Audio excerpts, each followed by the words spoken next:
broadcasting live out of a basement in Appleton, Wisconsin. You're tuned into Fox Cities Core on WCZR Code Zero Radio. We're the show that gives you an opportunity to call in and be a part of the show. Our call-in line is 920-358-0795. Core. Prominent figure in the music scene, beginning with his early performances with his childhood band, Avalanch, and continuing through various projects such as the Electric Bananas, the Marc Golde Band, and a band called Am Girl Sperm, and many more.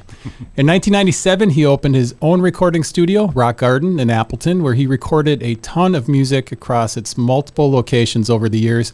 Recently, it came as a surprise to many when Marc announced online that he was stepping away from the music industry to focus on commercial work. We've got Marc here. Hopefully he can answer all of our burning questions. Sure. Marc Golde, welcome back to Hi. Fox Cities Core. Yeah, thanks for having me. So that came as quite a shock to a lot of people, including myself, that you were stepping away from the music side. Right off the bat, what kind of drove you to that decision? Well, this has been coming for a long time. Like, all things must come to an end. And lately, the music business is not doing great. And so the commercial business is doing awesome. So I'm just basically focusing my energy in a different direction. Was it a decision that took you months, years? Well, the thing is, I had to have somewhere to go, so the video thing, the TV commercials, that all stems from my work with Tundraland, Home Improvements. I used to do all their TV commercials and stuff. And Brian, the former owner of the company, is connected in that industry. Everybody knows who Brian is. He's spoken at every one of the conventions and seminars, and he's written books and sort of thing. And I kind of went to him one day, and I'm like, hey, I really want to do this full time. What do I do? And he really hooked me up. So I'm traveling all around the country, shooting, bathroom models and showrooms and roofing and all sorts of stuff like that. So you've been doing it for quite a while already. Well, I've been doing this sort of work for 10 years, but not as every time one of those big checks from one of those jobs came in, it'd be gone to bills right away. So I'm like, boy, if I had more of those, then things would be looking really good. But now it's like I found a niche that's really going to take all my focus and energy. So splitting the two between music and commercial work is really difficult. Was some of the music stuff taking away from the time you could dedicate to more money? Yeah. Sorry. Okay, on one hand, we've got companies with multi-million-dollar ad budgets, and then starving artists. And it's like I can only raise my price so much, and it's like the industry has changed. Where back in the day, a record label would be paying for studio time. Now the artist pays for it, and so it limits what we can do and how much time we can spend and all that sort of stuff. But in the end, it's not only financial. It's I've done my time. It was a good long run. I've achieved a lot of the stuff that I wanted to do, and now it just kind of feels like the time to move on. Did you have a target date when you were going to announce this? You posted a couple days ago on Facebook. On Valentine's Day. That was the big announcement. Did your phone just instantly blow up with texts and people reaching out? Yeah, the email, text, messenger, all sorts of stuff. Yeah. Anyway, what was did you have a canned response that you sent back? It came so fast and there was so much of it that I didn't respond to anybody. So I may just do a grand response for everybody. Like, thanks for the birthday wishes or whatever. People might be wondering, me included, like, what are you going to do as far as the things you were doing before Rock Garden Live, things like that? I know was a huge program for me. I loved going to attend those. I liked watching them on the CW. What's the future looking like for those historic archives? Right now, I can't promise anything to anybody, but we're still in the works with PBS to take it nationally. So that's why I'm kind of hoarding all that material. And probably everybody won't make it onto the show nationally, but we'll do something with a YouTube page or some sort of thing. So everybody will get to view their stuff. But, if it goes national, every artist that's on the show is going to make money. So that's kind of a good thing, too. And there's a chance for upward growth if it becomes popular. Through all that time doing Rock Garden Live, was there an episode that was just a total disaster? Not really. There were some that were a blast. But we didn't really have any dogs or anything like that. There was one group, and I don't remember the name of them. They were a metal band, and everything was fine during sound check and all that. And then the singer went outside and came back a changed person, and was wearing like a wolf's skull on his head, or it was crazy. It was kind of like a wild thing, but it was fun to watch. Did that one make it on TV? No, I don't think it did. That was towards the end. Yeah. Is that something, since you're going to be doing more the videography stuff, is that something that you might end up kind of getting back into? If we do strike the deal with PBS or get through all this paperwork and stuff, I'll definitely take up the show again. But I'm going to be going after more kind of baby national acts and stuff along with the local acts. So it'll change a little bit as far as that goes. How long was it taking you?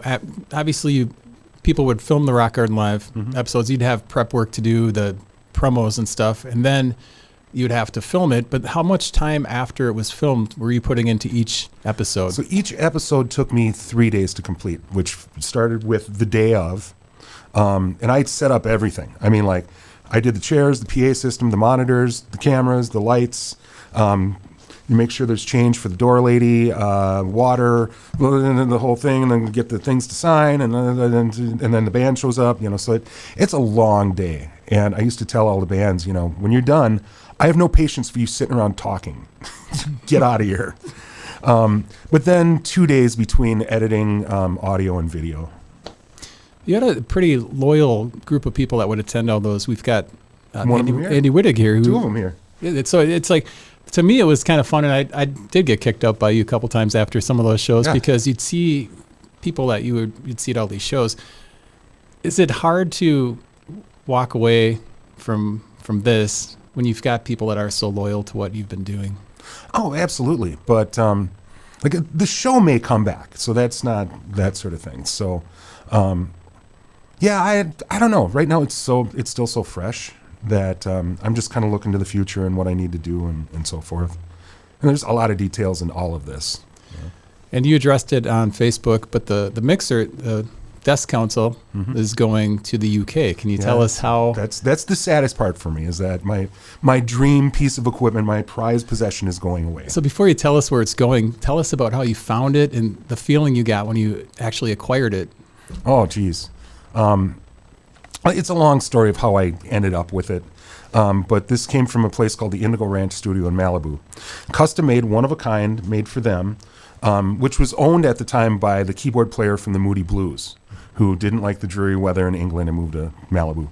And it's recorded over 100 gold and platinum records to everyone from Neil Diamond, Bob Dylan, Neil Young, all the Neils. And then in the 90s, the metal bands really liked that studio. So Korn, Limp Bizkit, Motley Crue, Megadeth, Olivia Newton-John's been on it, just all sorts of stuff. But it was the sound I'd always been looking for that I couldn't reach. It was just out of reach. And I thought it was because I was too stupid to turn the knobs right. And I'd listen to my work, and then I'd listen to my favorite work, and mine just always sounded like plastic compared to theirs. And then I realized you need one of these boards to get that sound. And this particular board mixed a few of my favorite sounding records, and I'm like, that's the sound I want. And so it was a long deal. It took a year to kind of broker the deal and make it happen and ship it here. Shipping was a nightmare. And then it was a year of restoration by my tech, Gary Bomber, who's in the room here today. And I even have a little plaque saying, "Lovingly cared for by Gary Bomber." Let's take a little break here. Gary, you're going to hate me, but can you come up and sit next to Mark for a second? Well, I'll say There's a chair right there for you. This is Gary Bomber. This is great. We've got Gary, who Mark's talking about, electrical wizard. Yes. So anyways, He Mark, reads circuit boards like it's a newspaper. Yeah. before you run away, Gary, when you looked at that board for the first time, what was it like for you to work on that? it was kind of scary. Yeah. I mean, there's like miles and miles and miles of cable in there, and there's really nobody to ask, right? Right. So kind of on your own. And it's how many hours do you think you put in working on that board? You look at the bags under my eyes. Yeah. Well, thank you, Gary. I appreciate you hopping on. Okay. So anyways, Mark, Yeah. I'm sorry. And it was the sound I was looking for. There's no doubt about it. It was exactly it. You know, the first time I used it, I'm like, I've arrived. Here I am. Now I can just move on with my work. I don't have to worry about this thing that I can't penetrate. You know, and it's been wonderful. It's been absolutely wonderful. The only bummer about vintage gear like this is there's no automation. There's no computing. And people really, even after I explain it to them 10 times, don't understand that I can't just press a button and get back what I had last week. But it's okay. You know, it is what it is. And if you don't like it, don't record there. You know. Got some comments. Just want to read. Janelle said yes, more on the council. Kurt Gunn, who you know very well, said that board is iconic as Gary's wallet. Tyler S.J. says legendary team right there. And Eric Herm says Gary's wallet. Oh, man. I should mention as well, we've got some people over here that definitely are supporters of yours watching the show in person. We've got a microphone set up here. So at any time during the show, if they want to come up and ask you a question, or you might even have them, just like we just had Gary sit with you at the table. It should be a good show, and if anybody's at home has any questions for you, definitely give us a call or even put it in the chat, although the call is always better. Right. So you had this board. Yep. There must have been nights when you got that thing working that you just looked at it. At least I would have. Now I'm just projecting. And just thought of the past sessions that happened on there. Oh, yeah. Wondering which artists turned the knobs. Well, there's some little things, like there's the section of a couple modules where the paint was somehow taken off in a weird way, like some weird chemical was spilled on it or something. Really curious to know what that is. There's a suck button on there. That's a funny one. That's a real funny one. So when you're doing a restoration, you end up learning the piece of equipment from the inside out. You know, I know every route, every direction, everything, what's on top of what, you know, sort of thing. And we figured just about everything out except for this one knob. It was a rotary switch, 4-position switch. And a cable comes out of the back, and then it just kind of disappears in a bunch of other cables somewhere. So it was the only thing we never figured out what it did. So back in the 90s, when I was playing in bands, it was a very common thing when you're doing your microphone sound check to tell the sound guy, make sure you turn the suck button down. You heard that every gig. And Far Side was a comic, and they had a little comic strip that had Wenzel's last day as sound engineer, and he's turning on the suck knob. So just for my own entertainment, I put a little tag underneath that says suck. And one day I took a picture of it and put it on Facebook, and it went so viral, it made it back to the guy who actually installed the button. And guess what it is? Suck button. It's a suck knob. Yep. He put it in there. They had an open space where nothing would fit. He put it there to mess with me in the future, you know? So that's kind of what, you know, it's funny that actually went full circle. Yeah, totally. And that's my sense of humor. In fact, when we were building the control room, I have a wall that's a double wall with air in between. And I took a very inexpensive student model violin that was all beat up and put it in the wall. Because you won't hide something in a wall if it isn't extremely valuable. So someday in the future, some guy's going to tear down that wall and think that he destroyed a Stradivarius. So I love it. So that's why when I found out about the suck knob, I'm like, that's great. We had Andrew, I'm going to butcher the last name, Andrew Gregory, said, tell us about your Ampeg flip-top bass amp, please. Oh, it's for sale. It's like, just message me, it's yours. It's a very cool amp. The only thing about it, I have 2 Ampeg bass amps. And the big one's an Ampeg SVT. It's the holy grail, top of the line, big 70s touring thing.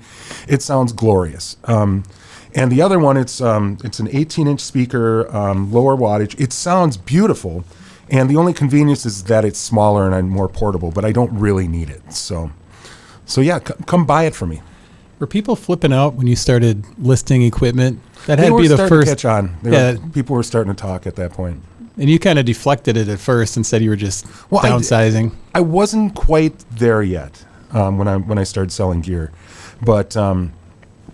You know, times are tough.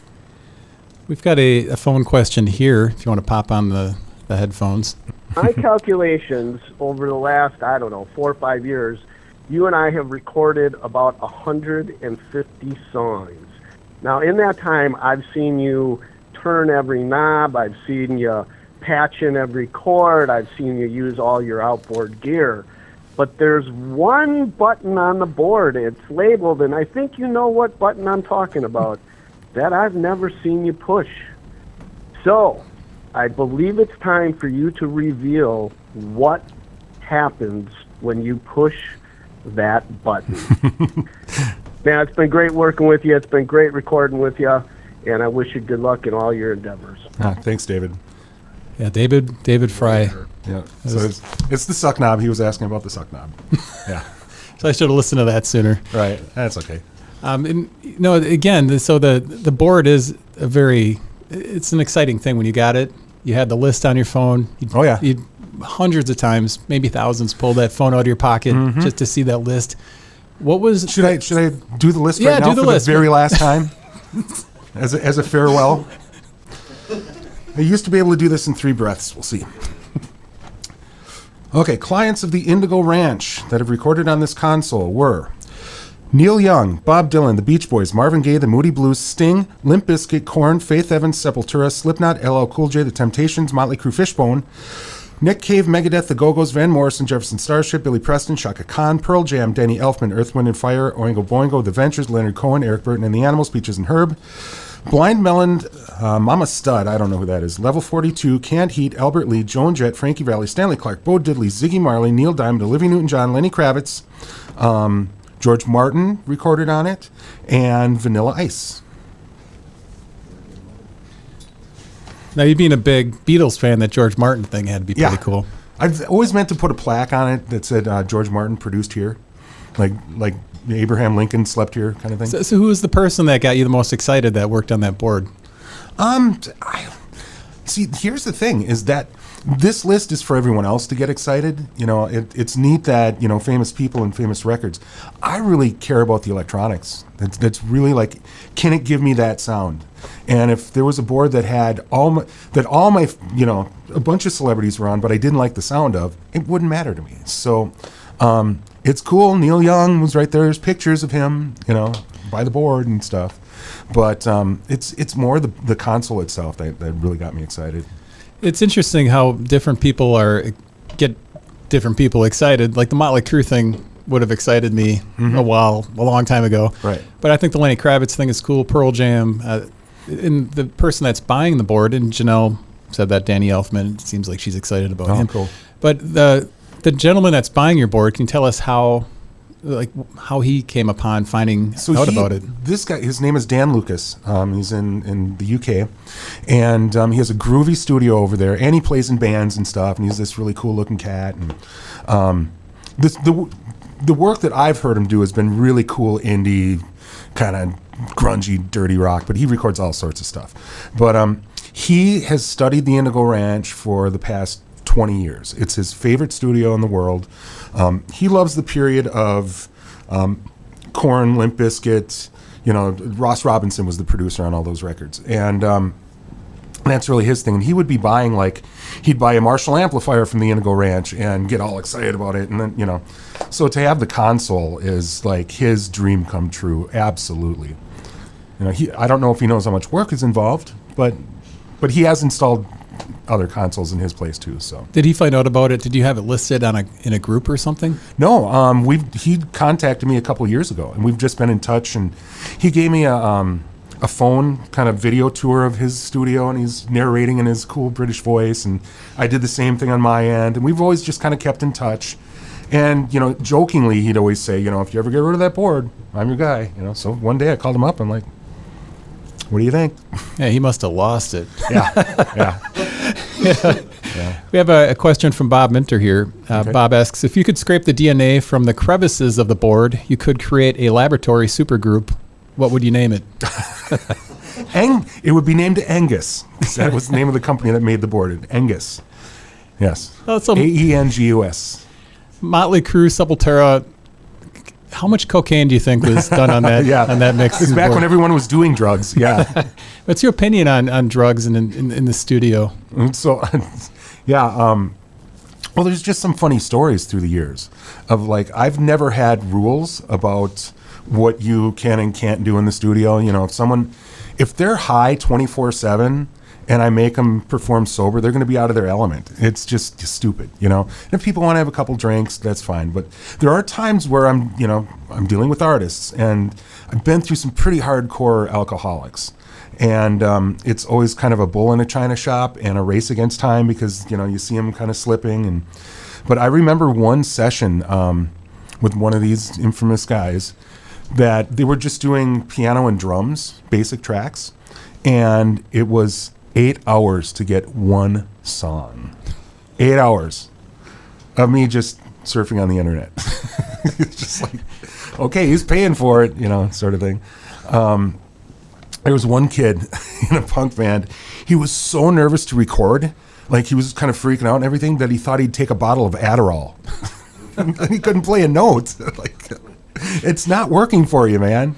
There was another guy, metal guitar player, really good player too. He'd come in for the first half of the session. He was sober, and we got a lot done, and everything was cool. And he's like, "Oh, dude, I gotta get high. So he goes out to the car, comes back, can't play a note. And loses it, throws a temper tantrum, almost smashes his guitar. He's reaming out God. He's like, whatever, okay. Next time, the exact same thing happened.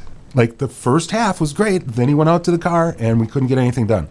The third session, I'm like, hey, man, what if you don't smoke the dope? And he's like, oh, I can't do that. I can't function. I'm like, actually, you can't function on it. And I got him to not smoke until the end of the session, and it worked. So when you were talking to people about budgets and stuff for recording, did you prefer it when they would upfront say, I'm going to do a whole album here versus a song, I'm going to record a song here, or can I just get 2 hours of time? It was always like whatever it is, kind of thing. Try to fit it in. I would take, I'd rather not do a 1 hour session at 3:00 on a Saturday because I could have a whole band in for the whole day, But there are some Saturdays where a whole band wasn't there either. So it's all just, you take what you can get, kind of thing. Well, and I'm gonna randomly. This is like school. Like, let's take Brad. You got here. Let's have you come up and sit by Mark for a moment, if you don't mind. I mean, so you've got some people here that you've worked with quite a bit. Yes. And Brad Bordini, right here, making his first appearance on Fox Cities Core. I'm not looking up to you when we're sitting down. That's great. I'm always looking up to you. So when you're working with somebody like Brad, somebody like Rick, Michael Grabner, Kurt Gunn, people that you've worked with multiple times, number one, how does it feel to have people that are so loyal to what you do and that like what you do so much that they keep coming back? And did you get to a point with some of these artists that they're coming in and you automatically know how to set things up? Like, for example, let's just use your experience with Brad. Yeah. Well, here's kind of what it started all with Kurt Gunn. Because him and I found a workflow that worked, and Kurt's best friend is Brad, so those guys talk on a daily. And so he kind of knew how it went. And then Michael Grabner, who's also here, kind of came into the fold too, and we started working sort of the same way. And what I like about these guys, besides their loyalty, which is great, two things. One, they kind of do their parts and then leave, and then I finish it, which I think is really cool. Someone isn't breathing down my neck or demanding something or saying, yeah, I don't know what I want, but it's not that, kind of thing. And they're usually pretty happy with whatever I send them, unless something's really, really out there or something's messed up, So I just like, there are some projects, say I'm mixing something and I send in a mix to the client, and then they come back with a Santa Claus list of revisions. I'm like, I feel like I didn't do anything, So with these guys, they're pretty, like, especially with Brad, I throw him curveballs once in a while, and he has to kind of, and he has to sit on them for a day or two before they make sense to his brain. But and you're great about deflect. Like, I'll send an email, because he'll send me the rough, and I'm like, hey, what about that? And then he just leaves it, just doesn't respond a little bit, and then I'll let him. I'll let him get over it. It goes away. It's great. I show up. I'm like, hey, I love that part, and he's usually kind of the one that you were talking about. Yeah, the part you didn't want. Yeah. Let's if you had a moment with Mark where he just completely changed what you were writing or what you were originally intending. Countless times. I mean, I think a lot of the stuff that I wrote was, it's just acoustic guitar and almost like lullaby stuff at times, or real soft. And Mark brought an edge to a lot of things that I never would have thought that it would be like that. And the project we're doing right now, you have like the I'd have to think which track it is, but it's almost like a Jackson 5, like with the background stuff to it. And, Sure. they're like little, not Easter eggs, I guess, but they're these little subtle things where you just go, that's the genius, of Mark. You go, where did that come from? Why would you even think to do that? So, Well, one of the things with these guys is they give me a blank slate to work with. And typically, kind of Americana, folk rock, sort of thing. Then, okay, well, after the bass is done, we're going to put some B3 down because everyone loves B3, and then we're going to do an extra acoustic guitar and make it that, And you do enough records like that, and it's like, we got to change things up. We just got to change things up. So, like, on Kurt Gunn's last full band record, I got way into 80s synthesizers. On Michael Grabner's current compilation of singles is more Mellotron, more 60s groovy stuff. And I'm not scared to play a loud, distorted electric guitar on Brad's stuff. yeah, it really stands out, and that's what's kind of cool about it, And when you drop that Mellotron on one of my tracks too, I was like, whoa, what is that? So, yeah, it makes it fun. Yeah. Changes it up. So you said you're currently working on a project at Rock Garden?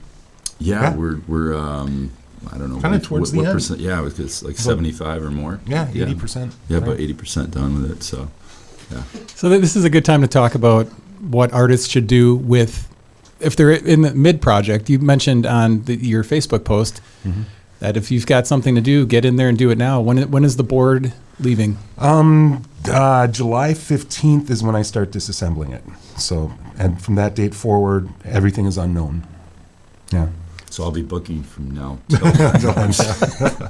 So let's talk about the future-proofing.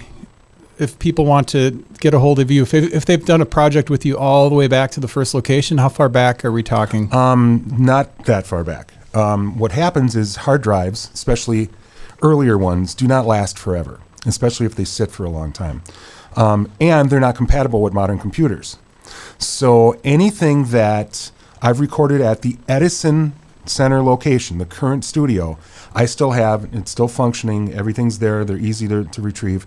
Anything before that is a lost cause. And I get a lot of people coming to me, 15 years after the fact going, hey, can you? No, I'm sorry, I can't. You should have grabbed the stuff when you had a chance.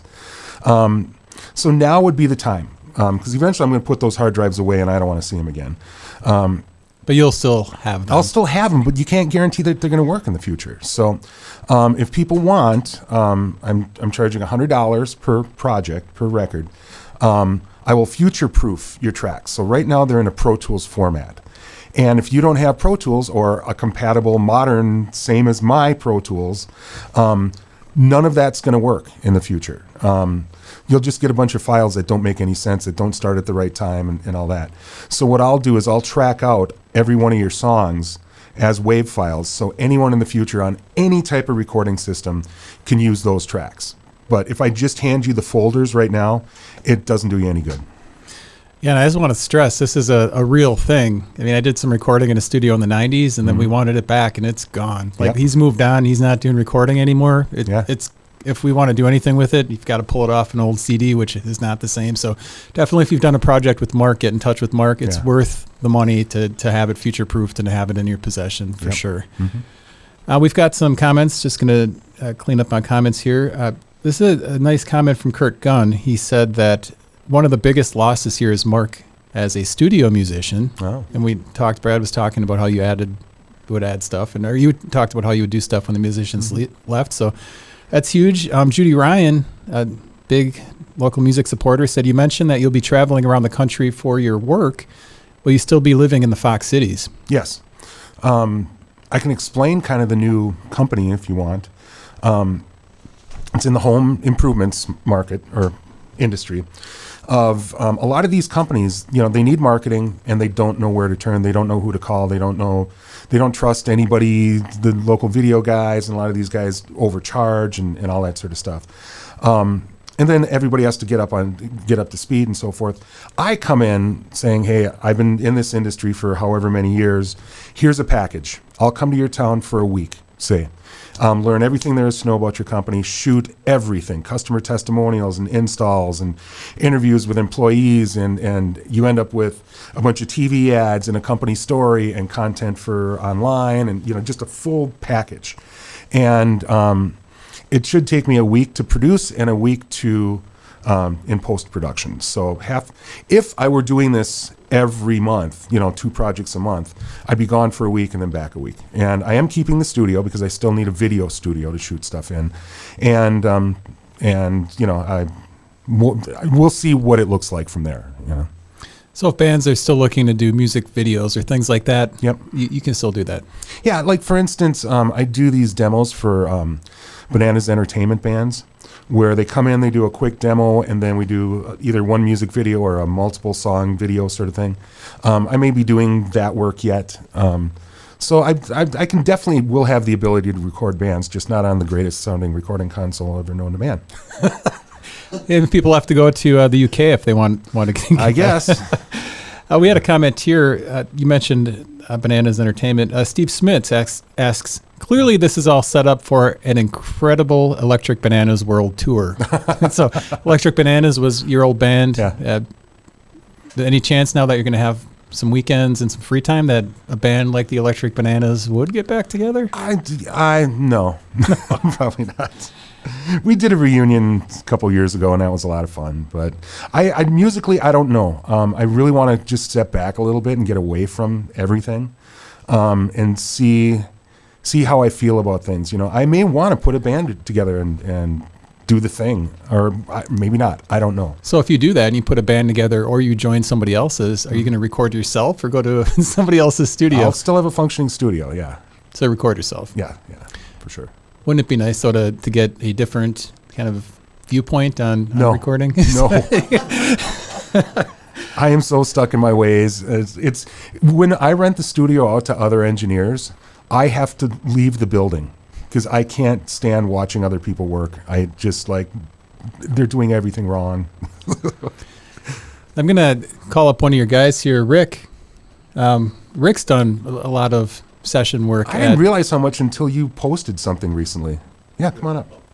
So Rick said you've done over 100 different projects at Rock Garden, was it? I was kind of just You're probably one of the averaging. most recorded people in the studio. Neat. Yeah. So how is it to be one of Marc's, I don't know, utility players? It feels good.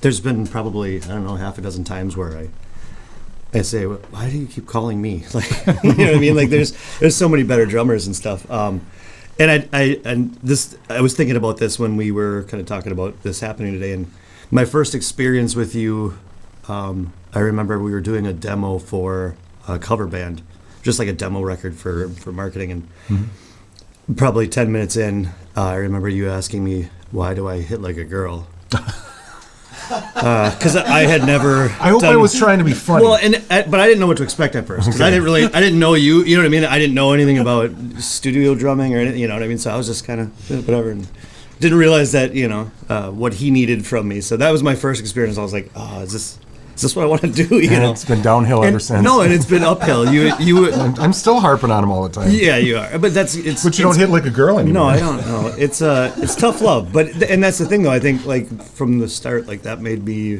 better. That made me almost I don't know how this is gonna sound, seek your approval. If Marc's not criticizing or telling me to do something different, then I must be doing it right. So it's been quite an experience. So.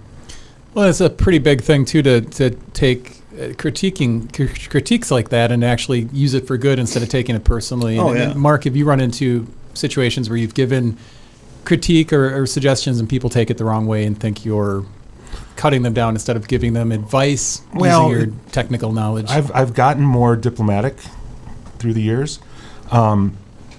But it depends on our relationship. Now, Rick and I have worked together for years and years and years and years, and I can just tell him how I feel. You know, we can be honest with each other.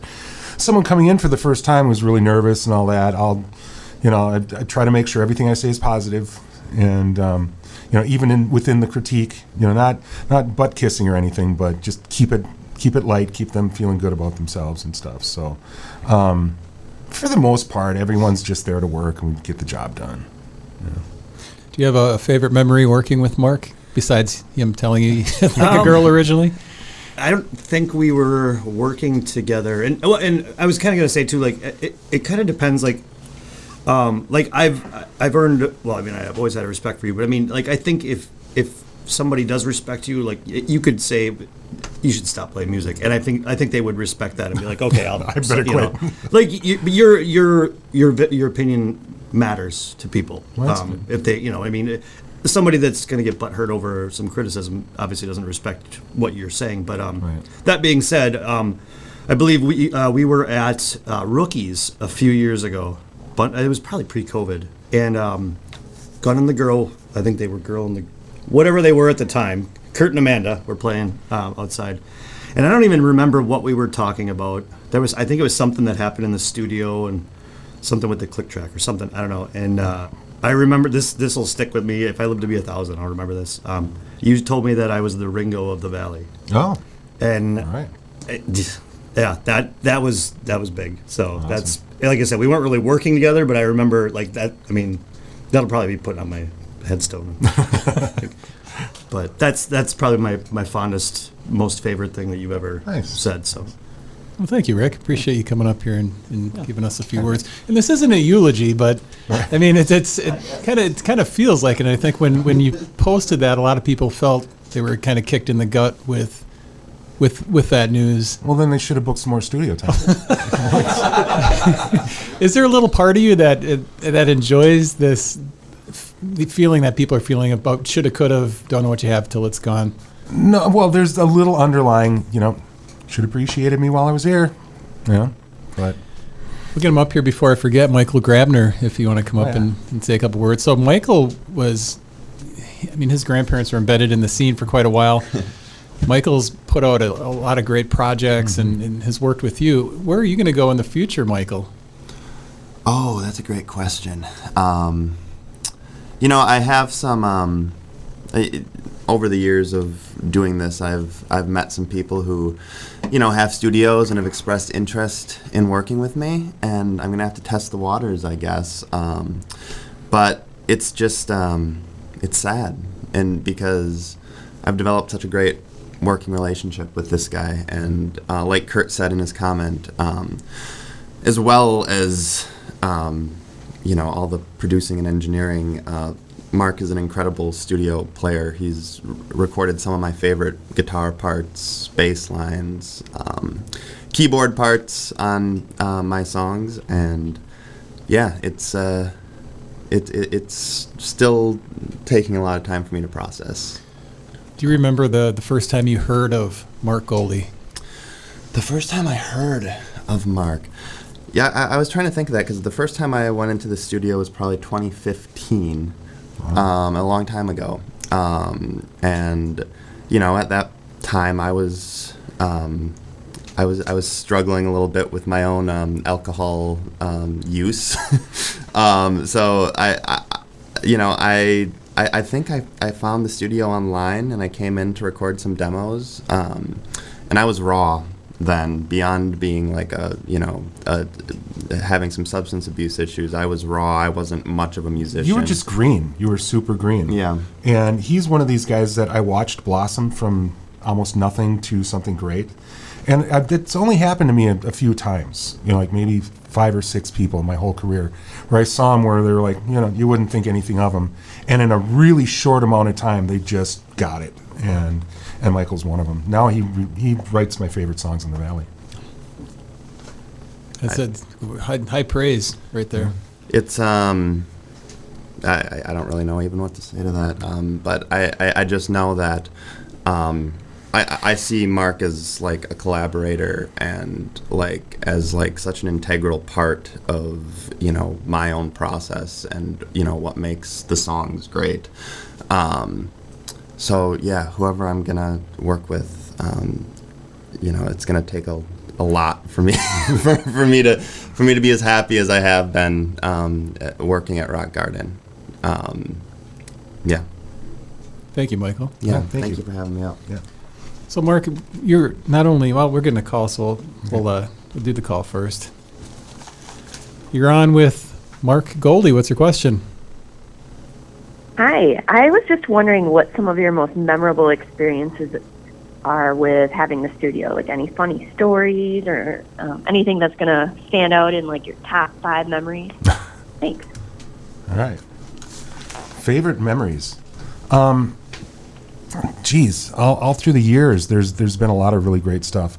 I remember a session that I was really excited about with Jamie Fletcher. She's a jazz pianist, and she had a great band with her. And there's something about this one song that they recorded that they did maybe 4 or 5 takes, and it wasn't good. Then finally, it was the last take of the night, and the magic was happening. And I had my fingers crossed, and I'm like, don't mess it up, don't, you know. And they made it to the end, and it was wonderful. And it was like, that's why you do this, you know. That's what you live for, those sort of moments, you know.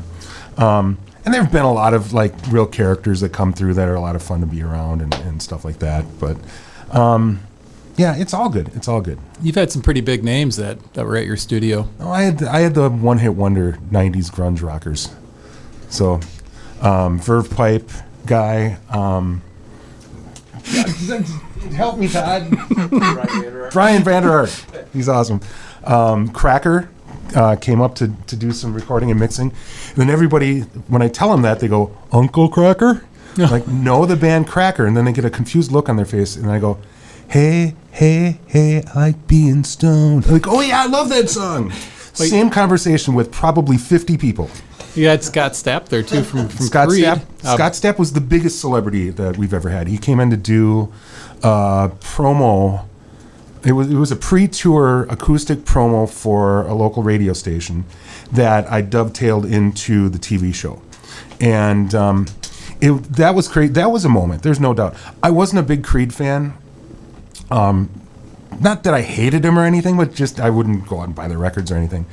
But at one point, I'm standing in farthest back in the studio, and he's on kind of the stage area, and he's doing Arms Wide Open. And you don't have to like the song, you don't have to like the band to understand what a humongous piece of music this is. Not just commercially, but just as a piece of music. And Scott was singing it right there in my building that I built for this, you know. And it was just one of those wow moments. And then the next one, and he was super nice. I mean, like, I was scared of the guy, but he was really super nice. The next moment was when I was mixing his voice. And this famous voice is coming out of my speakers. And it just kind of hit me. It's like, he wasn't perfect by any means, but he had that rock star thing. He had the X factor that I wish I could teach to everybody. I wish I understood what it was. But you hear it clear as day right there on a recording I did with my microphones. You know, there's no trickery. It's just he does the rock star vocal thing. Yeah. We've got another caller. What's your question for Mark? What is your favorite kind of music? Oh, favorite kind of music. Basically, I grew up loving classic rock. That was my first and foremost. Well, first of all, was the Beatles. And then as I became, you know, a little older and played guitar, hard rock was kind of the thing a guitar player would gravitate to. So there was that. But through the years, now there isn't a genre that I don't like. There's just good songs and bad songs. So I totally predicted the Grammy this year for Song of the Year, the Lady Gaga, Bruno Mars. The first time I heard the song, I'm like, Grammy, there it is. I know it, you know, and love it. I absolutely love it. And I'm not a pop music guy. So I don't know, anything that has great melodies and great chords and rhythms and stuff like that.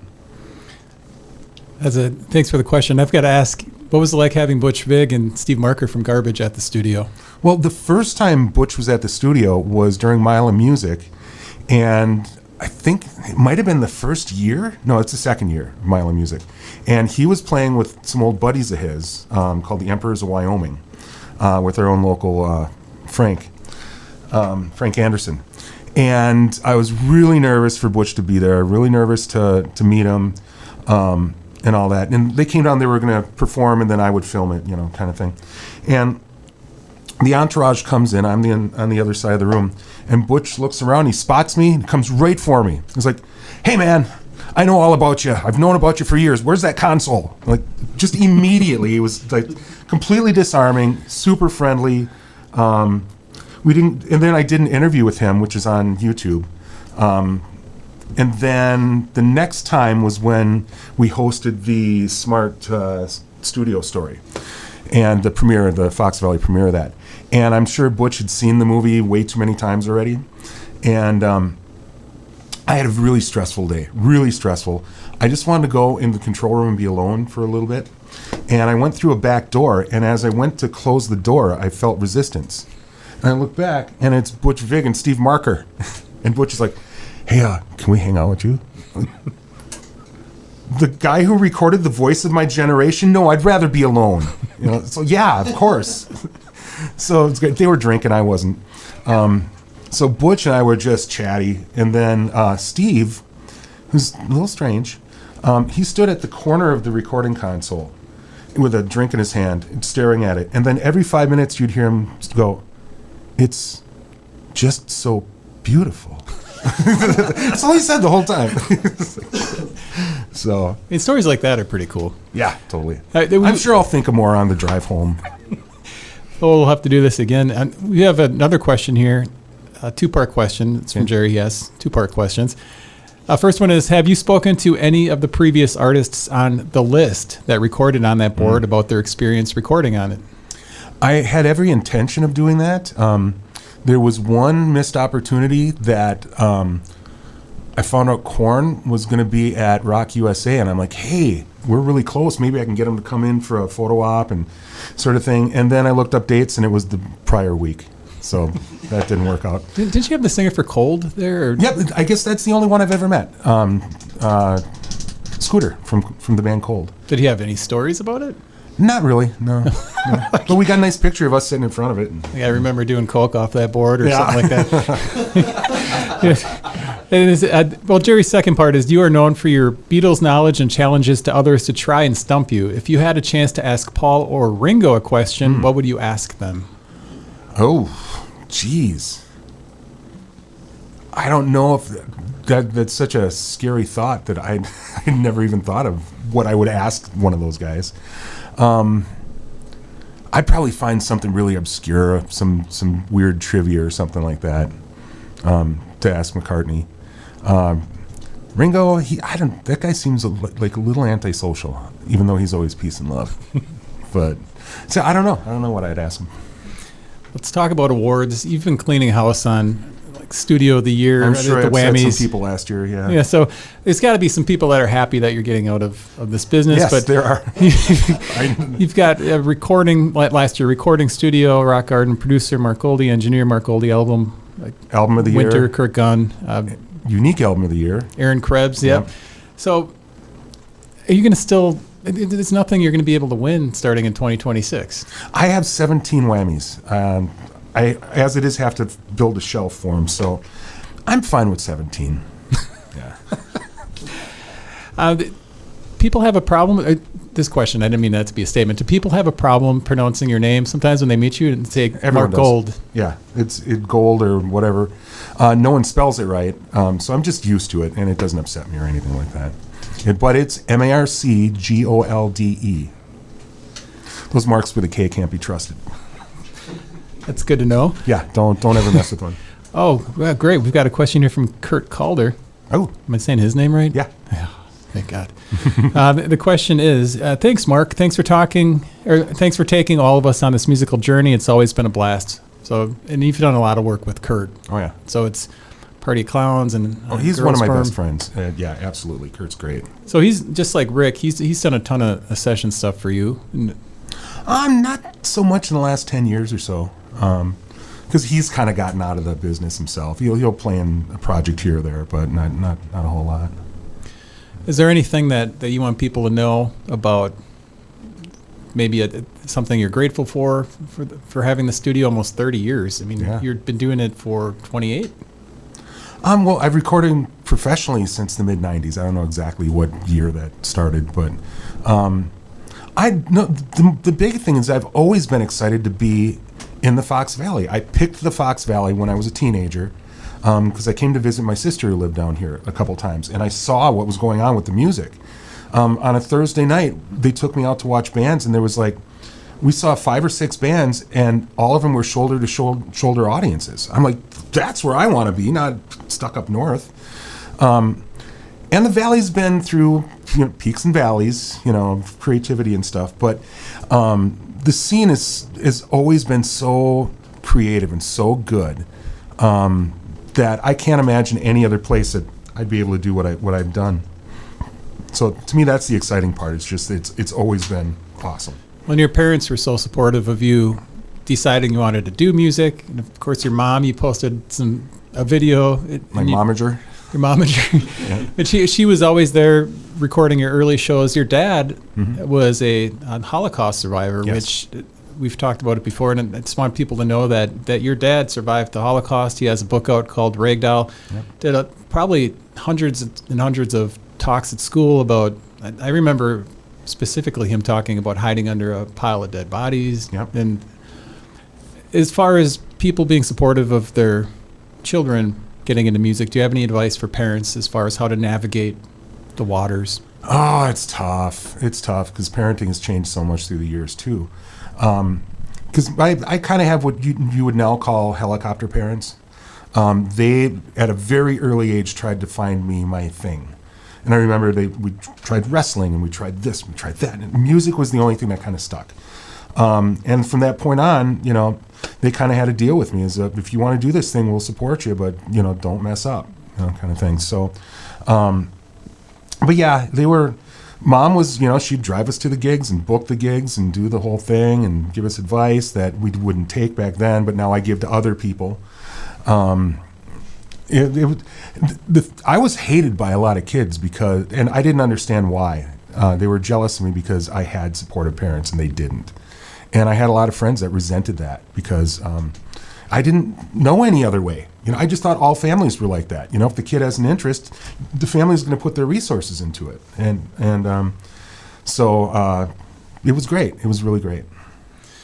So any advice just for parents to help their kids that helped you? Just be Well, there? Yeah, because sometimes it gets a little overbearing too. You can go in the opposite direction of that. But just listen to your kids. Just listen to them instead of talking to them all the time, and find out what are their true passions. I've heard parents say, she kept playing that record over and over and over again until we made her stop. Like, why? She's passionate about it. She's obsessed. It's a good thing, or computers or whatever the case is. It's like really, really listen to your kids. But I don't know if kids are communicating anymore, and I'm not a parent, so I don't really know. We've got a question. You're on with Marc Golde. What's your question? This is Tyler S.J. I was going Hey. to call and say hi. Hi.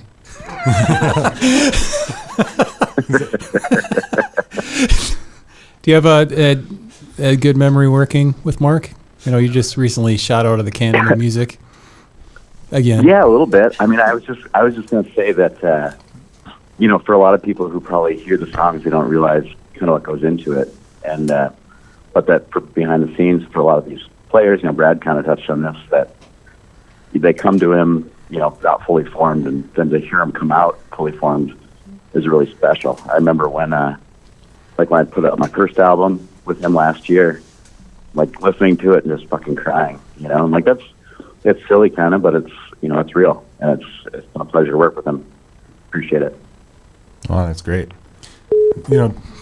Tyler was, he's kind of the fourth person in line of this I got to give it a name, the Appleton Folk Society or something.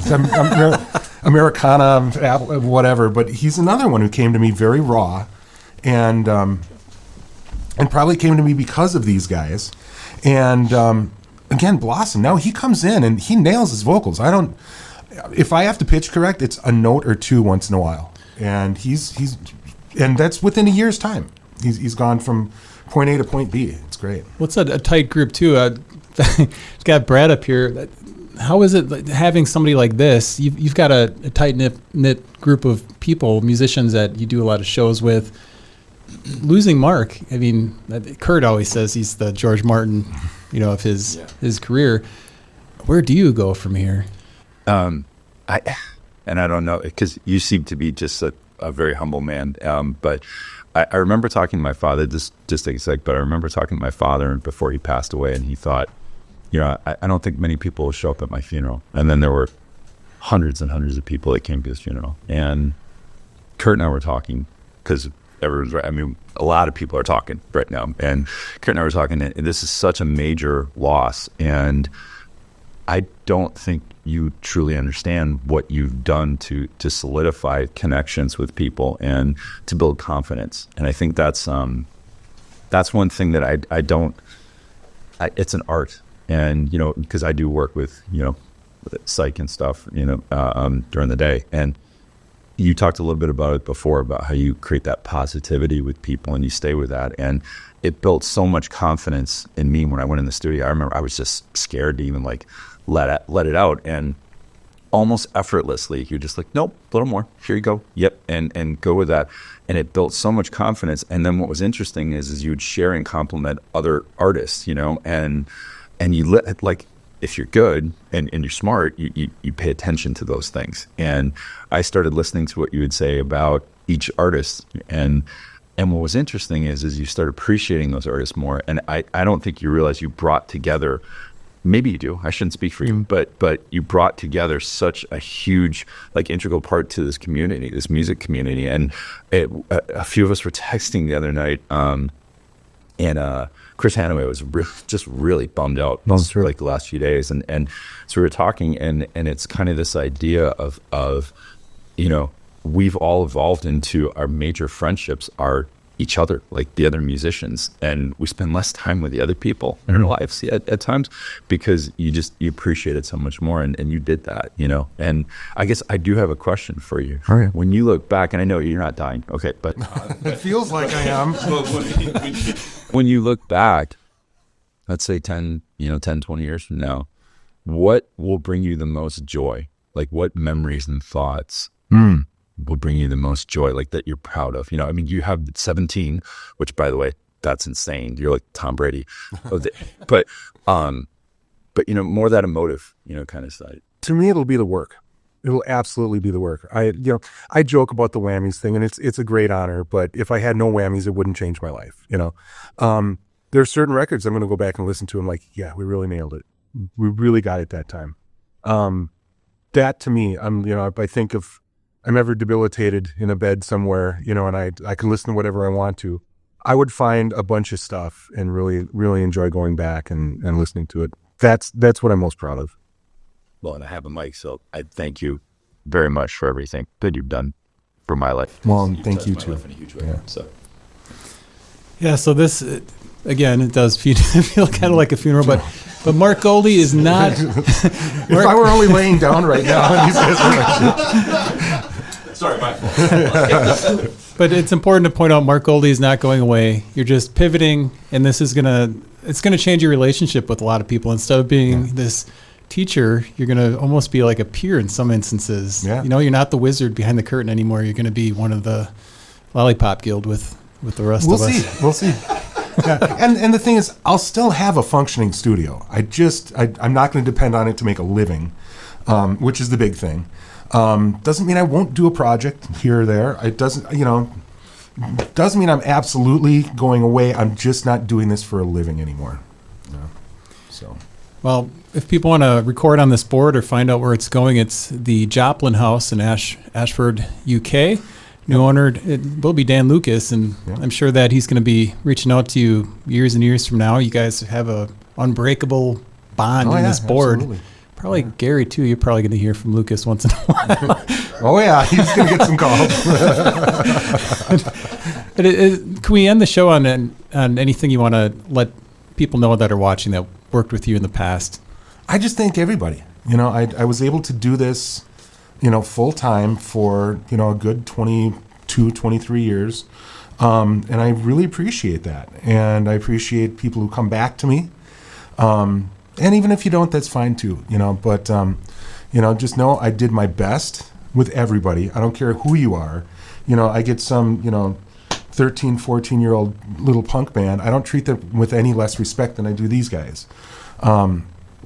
So I really appreciate that and the talent that's come through and being able to hang with everybody and record it. And, I got the recording bug when I was a little kid, and, I still like recording stuff, but I just appreciate, everyone that I've worked with.